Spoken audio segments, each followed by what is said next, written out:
नमस्कार दोस्तों, एस्ट्रोलॉजर कपिल मिश्रा में आपका बहुत बहुत स्वागत है। आज हम बात करने वाले हैं विशेष रूप से कन्या लव राशि फल के बारे में। सितंबर 2022 में कन्या राशि वाले जातकों के लिए लव रिलेशनशिप में क्या स्थिति बनने वाली है, मैरिड लाइफ में क्या स्थिति रहने वाली है, साथ ही एक तरफा प्यार में क्या स्थिति हो सकती है मित्रों।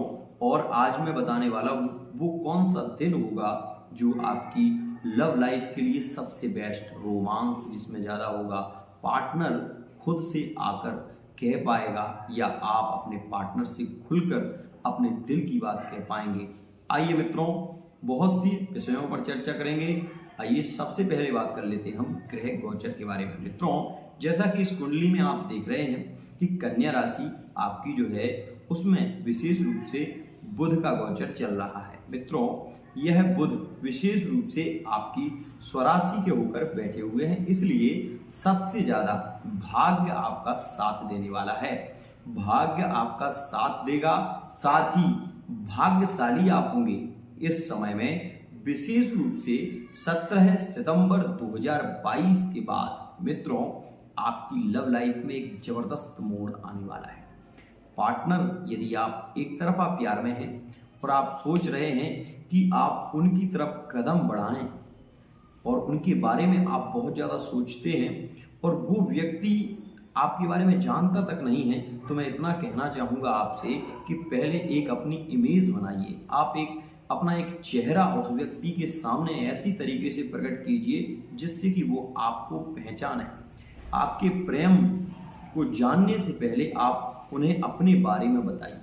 ऐसा करने से वो व्यक्ति कहीं ना कहीं आपसे जुड़ेगा। मित्रों, प्रेम की 3 स्थितियां होती हैं। आज मैं आपको तीनों स्थितियों के बारे में बताता हूं। मित्रों, सबसे पहली स्थिति क्या होती है कि जब हम किसी व्यक्ति से मिलते हैं, पहली बार मिलते हैं, तो उस व्यक्ति से हमें बोलने में, बात करने में थोड़ी सी हिचकिचाहट होती है। लेकिन मित्रों, वही व्यक्ति जब हमारे आमने सामने रहने लगता है या फिर वो हमारे पड़ोस में रहते हैं, तो धीरे धीरे कहीं ना कहीं उनसे हमारी बात हो ही जाती है। मित्रों, जब हमारी बात हो तो उन्हें हम सबसे ज़्यादा उन्हीं के बारे में बताने का प्रयत्न करें। इससे क्या होगा मित्रों, एक बात हमेशा नोटिस कर लीजिए आप कि जिस व्यक्ति को आप पसंद करते हैं उस व्यक्ति के बारे में आपको विशेष रूप से उसके बालों के बारे में, विशेष रूप से उसकी पढ़ाई के बारे में, विशेष रूप से उसके किसी भी स्थिति के बारे में कहने से पहले आपको ये सोचना चाहिए कि आप उसके बारे में जो कह रहे हैं उसे वो अच्छा लगेगा या नहीं। मित्रों, हमेशा उसे पॉजिटिव बनाने की कोशिश करिए। अगर वो कोई विषय में पढ़ती हैं तो आप ये कहिए कि वाह, आप तो बहुत श्रेष्ठ हैं, आप तो बहुत ही होशियार हैं। इस प्रकार से जब आप कहेंगे तो कहीं ना कहीं उस व्यक्ति के मन में आपके प्रति बहुत अच्छी स्थिति बनेगी। मित्रों, आपने ये नोटिस किया हो ना किया हो, लेकिन मैं आपको बता रहा हूं, जब भी आप किसी के बारे में अनुकूल बोलते हैं तो उस व्यक्ति को भले ही वो सामने आपसे ना कहे, लेकिन वो व्यक्ति उस बात को सोचने लगता है। आप किसी से भी कहकर देखिए, वाह आप बहुत सुंदर लगते हैं, आपका चेहरा कितना सुंदर है। आपने ये बस कह दिया, आप चले गए, लेकिन वो व्यक्ति उसके बाद जब अपने घर जाएगा तो 2 मिनट इस बारे में सोचेगा जरूर कि आज मैंने ऐसा क्या किया, इतना सुंदर आज मैं कैसे लग रहा था, उसने ऐसा क्यों कहा। मित्रों, ये एक बात मेरी नोटिस कर लेना। दूसरी बात मित्रों, जब कोई व्यक्ति आपके प्रति आपसे प्रेम करने लगे या एक तरफा प्यार में ही है, तो आप उस व्यक्ति को इस प्रकार से नोटिस भी करें, साथ ही साथ उसके बारे में बताने से ठीक है, लेकिन अपने बारे में भी कुछ विशेषताएं बताएं जिससे कि उसे ये भी लगे कि नहीं, ये भी कुछ योग है। ऐसी बात आपको करनी चाहिए। दूसरी बात मित्रों, विशेष रूप से कहना चाहूँगा कि कभी भी अपनी बुरी संगत के साथ में मत रहिए, क्योंकि जब व्यक्ति बुरी संगत में रहता है तो वो भी उन्हीं की गिनती में आ जाता है जो कि वो लोग जैसे हैं उनकी गिनती में आने से फिर व्यक्ति उतना ज़्यादा उनको सपोर्ट नहीं करता। इस बात का ध्यान विशेष रखना चाहिए। तो मित्रों, एक तरफा प्यार में अगर हैं तो मेरी बात विशेष ध्यान रखना। हमेशा पार्टनर की खाने पीने की चीज़ों की तारीफ करनी चाहिए, उनके स्वभाव की तारीफ करनी चाहिए। तारीफ ही एक ऐसा गुण है जो आपको मजबूर कर देगा, उसे मजबूर कर देगा आपके पास आने के लिए। ऐसी स्थिति मित्रों, कभी भी ये बात ध्यान रखिए, ये मैं इस राशि के बारे में नहीं, ये एक गुण है जो कि मैं आपको बता रहा हूँ, ध्यान रखना। मित्रों, लव रिलेशनशिप में है तो विशेष रूप से मित्रों 17, 18, 19 और 20 तारीख में शारीरिक संबंध बनने के बहुत ज्यादा योग चल रहे हैं। लव रिलेशनशिप में विशेष योग है। वो व्यक्ति पार्टनर आपसे खुद आकर कहेगा, क्योंकि बुध है, वाणी अच्छी वाणी होगी, या तो आप एक कन्या राशि के तो आप कहेंगे, या आपका पार्टनर कन्या राशि का है तो वो आपसे कहेगा। मित्रों, विशेष ध्यान रखना, पार्टनर खुद कहेगा, क्या कहीं घूमने चलते हैं, चलोगे क्या? पिक्चर देखने चलते हैं, चलोगे क्या? ऐसी बातें वो खुद करते हुए नजर आए। साथ ही आप ये भी देखेंगे कि इस दौरान विशेष रूप से पार्टनर का बहुत ज्यादा मन आपसे लगने लगेगा और वो चाहेंगे कि आप उनके साथ में घूमें। वो ऐसा भी हो सकता है कि वो रोके टोके थोड़ा बहुत आपको फोर्स करें कि आप उनको मनाएं, लेकिन आप ये मत सोचिएगा कि वो आपसे नाराज हैं। आपको उन्हें मनाना चाहिए, आपको उनके प्रति अपनी भावनाओं को व्यक्त करना चाहिए। वो समय बहुत ही श्रेष्ठ है मित्रों। यदि आप कन्या राशि के हैं तो आपके पार्टनर आपके साथ में बहुत कुछ करने की सोच रहे हैं। मित्रों, वही मैरिड लाइफ में क्या स्थिति है? मित्रों, मैरिड लाइफ में यह जो समय है वो विशेष रूप से बच्चों को लेकर थोड़ी चिंताजनक स्थिति बना रहा है। आपके बच्चों को लेकर थोड़ी सी चिंताजनक स्थिति बना रहा है। अगर आपके यहाँ संतान नहीं है तो इस दौरान संतान के भी श्रेष्ठ योग बन रहे हैं। मित्रों, ये योग रहने वाले हैं 17 सितंबर से पहले, ये ध्यान रखना। मित्रों, यदि आप कन्या राशि के हैं तो 17 सितंबर से पहले आपको विशेष रूप से प्रेम संबंध, यदि मासिक धर्म होता है तो इस दौरान यदि आप प्रेम संबंध बनाते हैं तो विशेष रूप से संतान के योग हैं और इसमें संतान के जन्म हो सकता है। मित्रों, विशेष रूप से संतान की योग की स्थिति क्या रहने वाली है तो 25 सितंबर 2022 में भी बहुत अच्छी स्थिति है। अगर इसमें फिजिकल रिलेशनशिप में आते हैं तो बहुत ही अच्छी स्थिति है, प्रेम संबंधों में श्रेष्ठ योग बनने वाले। वहीं मैं बता दूं, व्यापार के क्षेत्र में आपको उन्नति प्राप्त होने की बहुत ज़्यादा संभावना है। गुरु की स्थिति में थोड़ी सी हम ये कह सकते हैं कि गुरु थोड़ा सा पीड़ित होने के कारण हो सकता है कि आपका मन थोड़ा अशांत दिखाई दे। बाकी किसी भी प्रकार की कोई भी स्थिति आपको बहुत ज़्यादा परेशान नहीं कर पाएगी, ऐसी स्थिति बन रही है। मित्रों, शनि जो एक ग्रह है वो आपके अष्टम भाव में है, इसलिए आप ये भी देखेंगे कि शनि के कारण थोड़ी सी कार्य में बाधा भी रहेगी। हर कार्य में थोड़ा विलंब जरूर होगा लेकिन कार्य अवश्य होगा, इस बात का भी ध्यान रखना।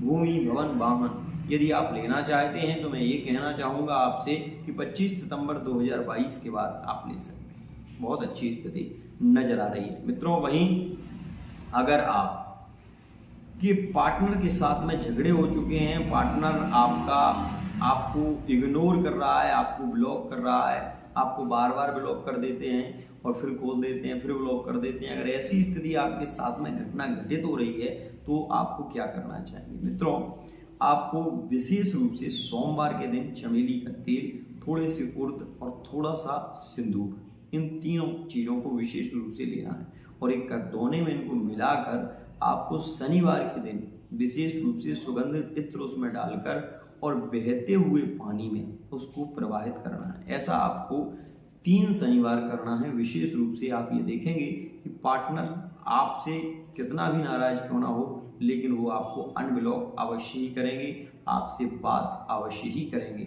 इस बात का विशेष ध्यान रखिएगा। मित्रों, अगर आपके पार्टनर की बहुत ज़्यादा नहीं बन रही है, लड़ाई हो जाती है, कुछ भी बात करो, थोड़ी सी बात की फिर लड़ाई हो गई, तो पीपल के पत्ते लेकर आए, 2 पत्तों को साफ करके उसमें थोड़ी सी हल्दी लगाएं और हल्दी लगाने के बाद उसमें शहद लगाने के बाद दोनों को जोड़ दें। जोड़ने के बाद ये ध्यान रखें कि उसको इस प्रकार से जोड़ें कि वो उसमें सांस ना दिखाई दे और जोड़ने के बाद वो दिल नुमा एक आकार बन जाएगा। मित्रों, दिल का आकार बन जाएगा। जब दिल का वो आकार बन जाए तो आपको उसके ऊपर एक चावल, एक सुपारी रखना है और भोलेनाथ के मंदिर में जाना है। मंदिर में जाकर अपने पार्टनर का नाम लेकर भगवान शिव की पिंडी पर उसको चढ़ा देना है। अगर आपका प्रेम सच्चा है और आपने सच्चे हृदय से प्रेम किया है तो वो व्यक्ति आपके पास लौटकर अवश्य ही आएगा। इस बात का विशेष ध्यान रखना। लेकिन ये करना है सोमवार के दिन। और इसमें एक स्थिति और भी है कि इसमें प्रातः काल आपको 4 बजे ब्रह्म मुहूर्त में जागकर और इस कार्य को करना है। भले ही यह कार्य आप शाम को बनाकर रख लें, सारी स्थितियां बनाकर रख लें, लेकिन ये कार्य आपको प्रातः 4 बजे से 6 बजे के बीच में करना है। इस बात का विशेष ध्यान रखिएगा। पार्टनर से प्रेम संबंध बहुत ही श्रेष्ठ होंगे। मैं मित्रों और बताऊं, मैरिड लाइफ में आप ये देखेंगे कि इस दौरान मैरिड लाइफ में थोड़ी स्थितियों में बदलाव की स्थिति है। थोड़ा परिवार को लेकर चिंताएं बढ़ती हुई दिखाई देगी। तो वहीं धन को लेकर मतलब पैसे को लेकर थोड़ी सी चिंताएं भी बढ़ती हुई नजर आएगी। लेकिन मित्रों, यह जो समय है वो आपकी पत्नी अगर इसमें आपका सहयोग करे तो बहुत ही शीघ्रता से लाभ की प्राप्ति होगी। 3 चीजों को हमेशा घर से बाहर रखिए। सबसे पहली स्थिति, झाड़ू को कभी भी अंदर रखते हैं तो बाहर रखिए, लेकिन सुरक्षित स्थान पर रखिए। और घर के कोने में कभी भी झाड़ू को मत रखिए, झाड़ू को खड़ी मत रखिए।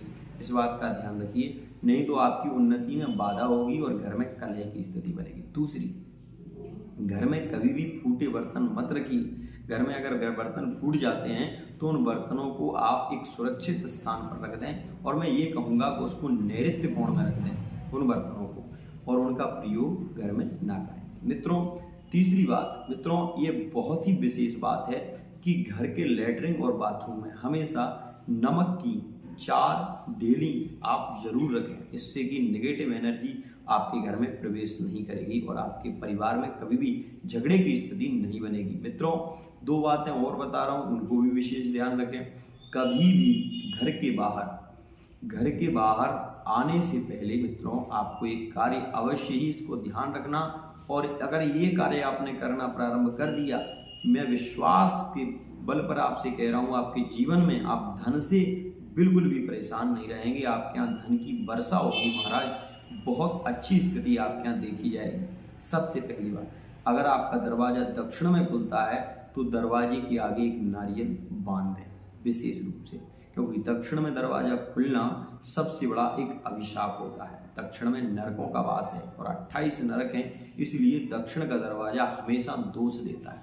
अगर है तो ये कार्य कर लें। सुपारी, और उसमें विशेष रूप से 5 चीज़ों का विधान होता है। सुपारी, हल्दी की गांठ और उसमें लौंग, इलायची, चावल पीले कपड़े में बांध कर, दूरवा बांध कर और उसको सामने लटका दें। साथ ही ध्यान रखें कि उस नारियल को छोट लगती है, अगर कोई छू लेगा तो नारियल खराब हो जाएगा। इस बात का भी विशेष ध्यान रखिएगा। साथ ही एक बात और कहना चाहूँगा कि अपने घर के बाहर एक स्वस्तिक सिंदूर से बनाना है आपको। अगर अपने गृह में लाभ चाहिए, हमेशा लाभ चाहिए, तो प्रत्येक गणेश चतुर्थी के दिन आपको अपने घर के बाहर सिंदूर से स्वस्तिक अवश्य ही बनाना है। अगर ये आप स्वस्तिक बनाते हैं तो स्वस्तिक में 5 देवताओं का वास होता है, गणेश, गौरी, सूर्य, शिव और विष्णु। ये 5 देवता इस स्वस्तिक में वास करते हैं। और इस स्वस्तिक में प्रत्येक मास महीने में अगर सिंदूर लगता है तो घर में कोई भी नेगेटिव एनर्जी तो प्रवेश करती ही नहीं है, साथ ही घर में कलह नहीं होता। आज के लिए इतना ही। आशा करता हूँ ये वीडियो आपको बहुत पसंद आएगा। वीडियो पसंद आती है तो चैनल को सब्सक्राइब करें।